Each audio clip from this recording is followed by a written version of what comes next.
یہ ہے ever green channel. مولانا طارق جمیل صاحب کے اہم معلوماتی درس اور بیانات سننے کے لیے اور اس کے علاوہ اسلامی، اصلاحی اور معلوماتی ویڈیوز کے لیے ایور گرین چینل لائک کیجئے، شیئر کیجئے اور سبسکرائب کیجئے۔ تو بھائیو، اکثر نوجوان بیٹھے ہو، اپنی ہمتوں کو اس مبارک کام میں لگاؤ جس سے آپ کی دنیا بھی بنے اور آخرت بھی بنے۔ کسی بھی قوم کی ترقی کے لیے نوجوان اصل سرمایہ ہوتے ہیں۔ بڑھاپے کا تجربہ، جوانی کا جوش، یہ مل کر جس کام میں لگے وہ کام میں لوگ آگے بڑھ جاتے ہیں، ترقی ہوتی۔ تو اس وقت سارے کا سارا یہ چند سکوں پہ لگ رہا ہے، چند سکوں پہ، چند ٹھیکروں پہ لگ رہا ہے۔ یہ کیا متاع ہے جو مرتے ہی پرائی ہو جائے گی۔ ایک شخص نے اپنی بیوی سے کہا تو اپنے باپ کے گھر گئی تو تمہیں 3 طلاق۔ اس نے جانا چھوڑ دیا، اس کا باپ مر گیا تو رہ نہ سکی، وہ چلی گئی۔ تو عام لوگوں نے کہا طلاق ہو گئی، باپ کے گھر گئی طلاق ہو گئی۔ مفتی صاحب سے پوچھا گیا تو انہوں نے کہا نہیں، طلاق نہیں پڑی، کیونکہ مرتے ہی گھر بیٹوں کا ہو گیا، باپ کا نہیں ہے۔ اب وہ باپ کے گھر نہیں گئی، بھائیوں کے گھر گئی ہے، لہذا طلاق نہیں ہوئی۔ حالی تو میت نکلی نہیں تے گھر پر آیا ہو گیا۔ آئے میرا تے، آئے میرا تے، آئے بھی نہیں دیونا تے، آئے بھی نہیں دیونا تے، آئے تو میں نے پیو دیتا آئی تے، آئے میں آپ لے آئی۔ تو ساری لڑائی اس پہ چل رہی۔ تو بھائیو، اپنی طاقتوں کو اس مبارک عظیم محنت میں لگاؤ، اللہ راضی ہو جائے گا تو انشاءاللہ ایسی ہوا چلے گی۔ تو مولانا یوسف صاحب رحمۃ اللہ فرماتے تھے انشاءاللہ ہوگا کہ صبح اٹھو گے سنو گے فلاں پورا ملک ایمان میں آ گیا ہے، ہاں، اور ان کے بڑے گرو انہیں روکنا چاہیں گے، لیکن ان کی ساری تدبیریں ٹوٹ جائیں گی اور وہ رسیاں توڑا توڑا کے ایمان میں داخل ہوں گے۔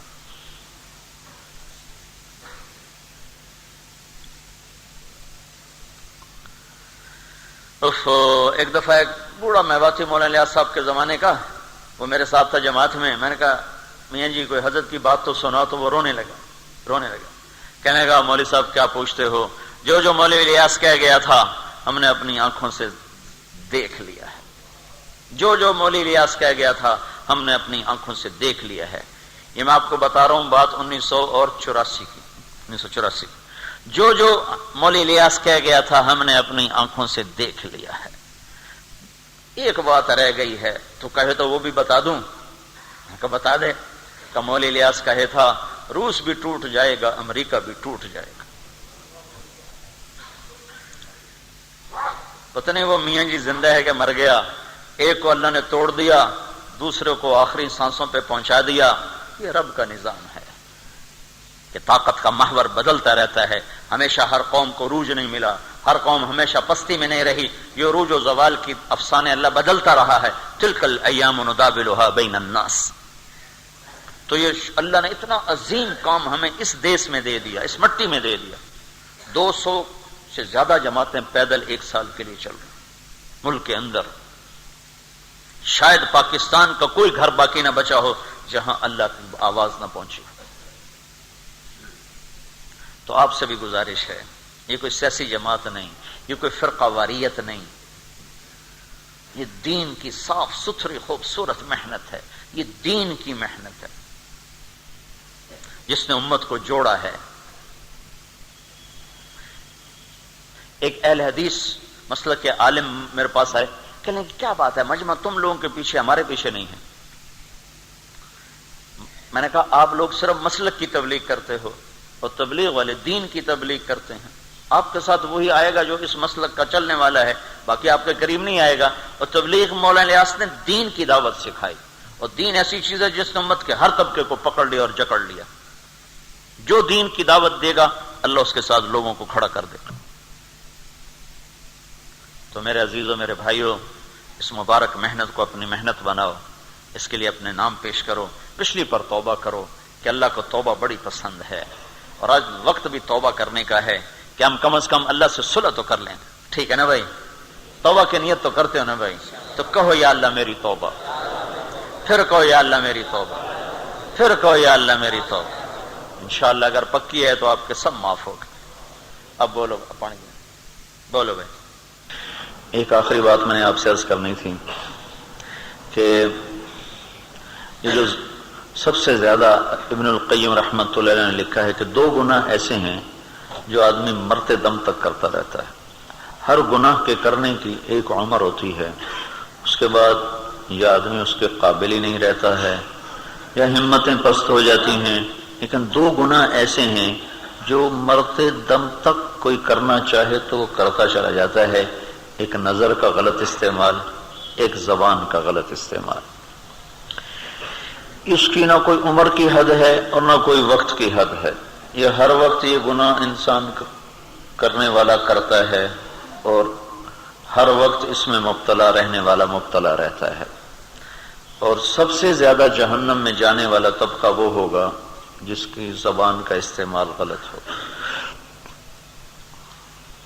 معاذ رضی اللہ تعالیٰ عنہ فرماتے ہیں میں نے اللہ کے رسول سے پوچھا یا رسول اللہ کوئی جنت میں جانے کا راستہ ہی بتائیں. تو آپ نے فرمایا بہت بڑی بات تو نے پوچھی ہے، اللہ تعالیٰ جس پہ چاہے آسان کر دے. تعبد اللہ ولا تشرک بہ شیئا، اللہ کی بندگی کرنا شریک نہ ٹھہرانا. تقیم الصلاۃ، نماز نہ چھوڑنا. ابھی بھائی عبد القیوم صاحب نے نماز کی بات آپ کے سامنے تفصیل سے کی ہے.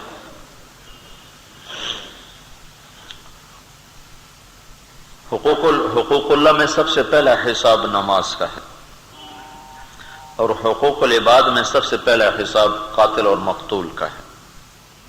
تقیم الصلاۃ وتؤتی الزکاۃ المفروضہ، اور زکوٰۃ ادا کرنا. وتصوم رمضان، اور رمضان کے روزے رکھنا. پھر آپ نے فرمایا ان شئت انبأتک بابواب الجنہ، تو کہے تو میں تمہیں جنت کے دروازے بتاؤں؟ کہ جی بتائیں. تو آپ نے فرمایا الصوم جنۃ، ایک روزہ ہے، ایک روزہ ہے. اور والصدقۃ، ایک اللہ کے نام پہ خرچ کرنا. اب یہ صدقہ وہ نہیں جو اوپر زکوٰۃ اوپر آ گئی ہے.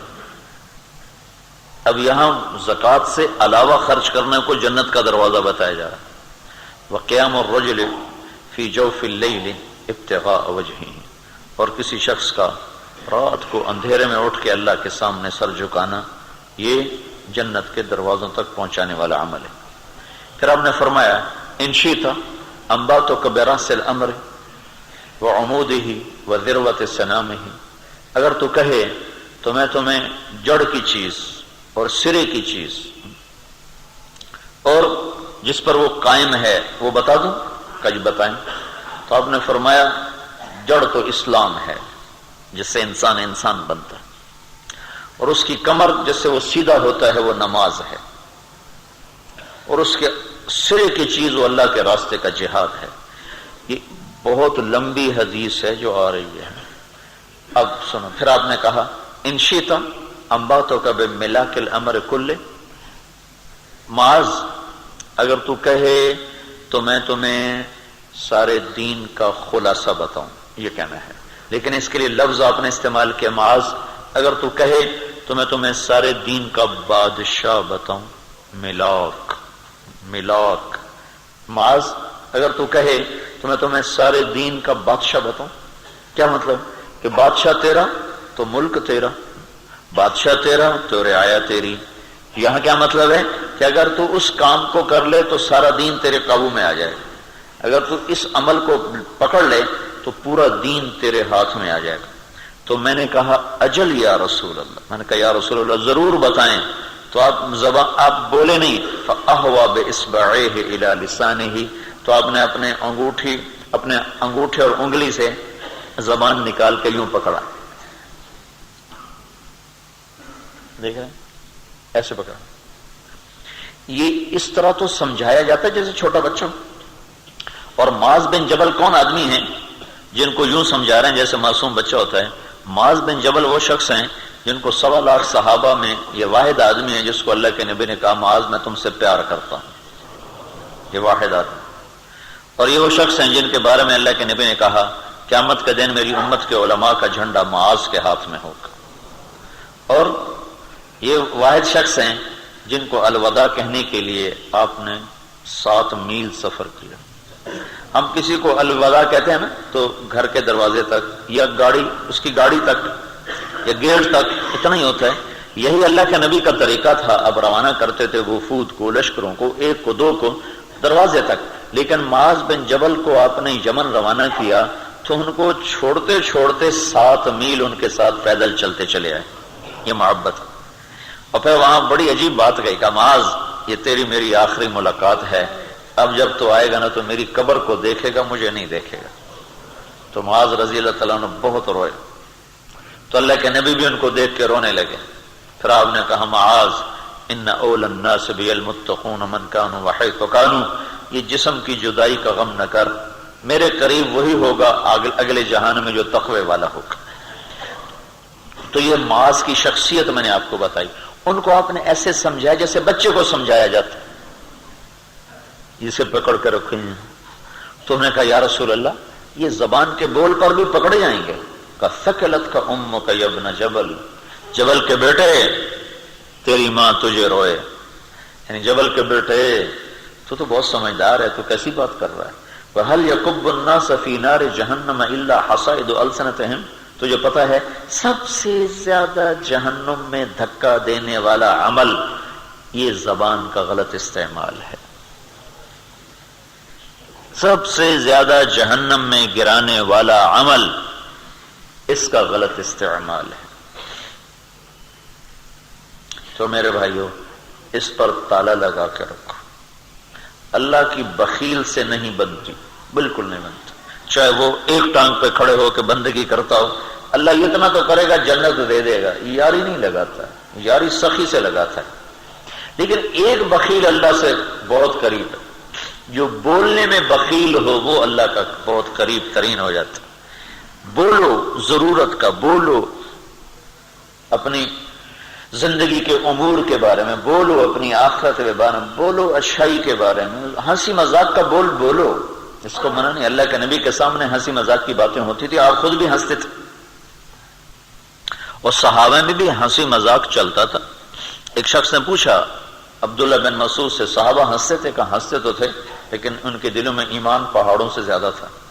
تو ہنسنا یا مذاق یہ تو انسانی فطرت میں شامل ہے، اس سے انسان کیسے نکل سکتا. اللہ کے نبی کی مجلس کی تمہیں سنا. نعیمان ایک صحابی ہیں بدری، وہ اللہ کے نبی کی مجلس میں آ کر کہتے یا رسول اللہ آپ کے لیے میں ہدیہ لایا ہوں. آپ کی عادت تھی ہدیہ کھاتے تھے، صدقہ نہیں کھاتے تھے. تو آپ خوش ہو کے قبول کرتے، کھاتے، اوروں کو بھی کھلاتے. تھوڑی دیر گزرتی تو دکاندار آ جاتا، یا رسول اللہ وہ پیسے. تو آپ پوچھتے کس بات کے؟ کہ وہ نعیمان لایا تھا سودا، کہہ رہا تھا اللہ کے رسول نے منگوایا ہے، وہ پیسے دیں گے. تو آپ فرماتے اللہ کا بندہ وہ تو مجھے کہہ گیا کہ میں آپ کے لیے ہدیہ لایا. تو دکاندار کہتے مجھے تو یہ کہہ کر لے گیا کہ اللہ کے نبی نے منگوایا ہے، یہ اللہ کے نبی کی مجلس میں ہوا. تو آپ ہنسے اور کہا اچھا بھائی پیسے ادا کر. تو یہ تو انسانی فطرت ہے، اس سے اللہ نے بھی نہیں روکا. اس کا غلط استعمال، کسی کو دکھ دینے والا بول، کسی کی بے عزتی کا بول، کسی کی برائی کا بول، غیبت جو میں نے پہلے بھی کہا. جو لوگ نیک ہوتے ہیں، نمازی بن جاتے ہیں، پرہیزگار ہو جاتے ہیں، داڑھی رکھ لیتے ہیں، تبلیغ کا کام کرتے ہیں، مدرسوں میں پڑھتے پڑھاتے ہیں، ان کو شیطان آ کے زنا کی دعوت نہیں دیتا نا، شراب کی دعوت دیتا ہے. اس کو پتا ہے میرا ٹائم ضائع ہونا ہے، ان نے کوئی نہیں بننا. پرانا کھڑکاری کوئی چھوٹا موٹا تو ہے نہیں. وہ ان کو اس میں پھنساتا ہے، اپنی نیکیوں کا تکبر اور اوروں کی کمیاں پکڑنا، اس پہ بیٹھ کے باتیں کرنا، اس پہ بیٹھ کے تبصرے کرنا. اور اوروں کو حقیر دکھاتا ہے، اپنے آپ کو نیک دکھاتا ہے. پھر ان کی برائیوں پر تبصرے کرواتا ہے. تو ان کے اپنے ہاتھوں میں اس طرح ہے اور اپنے نیکیوں کو اس طرح صاف کرتا ہے جیسے اس طرح بال صاف کر دیتے ہیں. تو اوروں کی برائی سے اپنی محفلیں پاک کر دو، اپنی زبان پہ تالے لگا دو. ہنسی مذاق کا بول بولو، ضرورت کا بول بولو، خیر کا بول بولو، ذکر و تلاوت کا بول بولو. یہ ساری جو ضروریات زندگی ہیں. لیکن جب زبان پہ کوئی کلمہ شر آئے تو چپ ہو جائے. میں سندھ کے سفر میں تھا، میرے ساتھ 3-4 نوجوان تھے، تبلیغ کے نوجوان، بڑے پرانے تبلیغ میں لگے کئی سالوں. تو میں نے ان سے نا سفر میں یہ نیت کروائی کہ تم نے غیبت نہیں کرنی. تو وہ مجھ سے کہنے لگے مول صاحب پھر جب غیبت نہیں کریں گے تو پھر ہم باتیں کیا کریں آپس میں.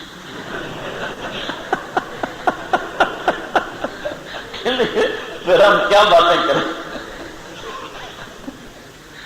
اتنا رچ گیا ہے غلط بولنا کہ وہ کہنے کہ ہوں مت گلا کی کری وہ ہور کی گل کری تو بڑی چسکے والی گل ہے، تم ساری چھڑائی جاتے ہو.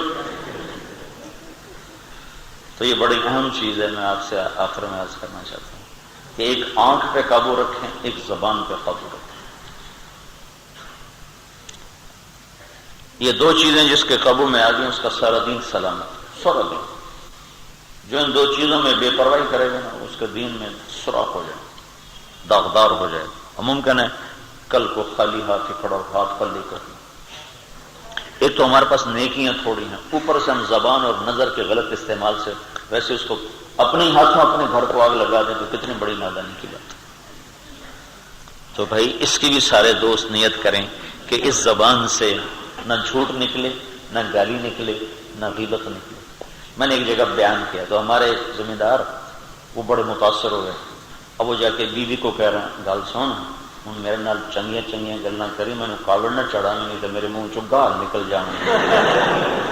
اگے میں توبہ کر کے آیا بولی تارے جو بیوی کی گل سنی تو میں کیتی ہے توبہ، ہوں مینوں نہ کیوں جی گل نہ کری میں گالی کڈن لگ جاؤں. تو بھائی آپ بھی جو ہے نا نیت کر لو کہ بھائی نہ گالی زبان پہ آئے، نہ جھوٹ آئے، نہ غیبت آئے، نہ کسی کی برائی پر بول آئے. تو آپ کا دین انتہائی خوبصورت ہو جائے گا، انتہائی خوبصورت. نیت کر لی نا سب نے.